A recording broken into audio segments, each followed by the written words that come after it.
సరస్వతి పుత్రిక పుత్రుడు పుత్రిక మీ ముందు మాట్లాడాలంటే కొంచెం ముసలాలు భయం అవుతుంది.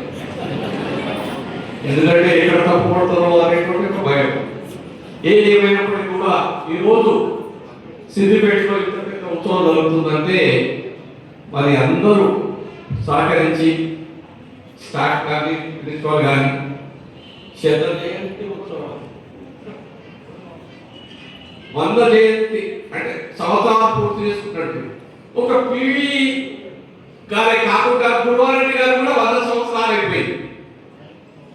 ఈ విషయం నాకు మొదలు కొంచెం తెలిస్తే రెండు కలిపి చాలా పెద్ద ఎత్తున చేయాలనేటువంటి ఒక కోరిక కలుగుతున్నది.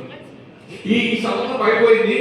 నెక్స్ట్ ఇయర్ అవుతుందో ఈ ఉత్సవాన్ని గురువారెడ్డి గారిని పివి గారి రెండు కమిటీలు కలిసి చాలా పెద్ద ఎత్తున చేయాలని చెప్పి నేను కోరుతూ మరి సిద్దిపేటను ఎంతో మందిని పెంచి పెద్ద చేసినటువంటి వారి కాకుండా విద్యాబుద్ధులు నేర్పినటువంటి అందరూ కూడా ప్రత్యేకమైనటువంటి కృతజ్ఞత తెలియజేస్తూ కళాశాల స్టాఫ్ ప్రిన్సిపాల్ గారికి అన్ని విధాలు సహకరించినటువంటి అందరికీ కృతజ్ఞత తెలియజేస్తూ ముగిస్తూ ఉన్నాను. Thank you.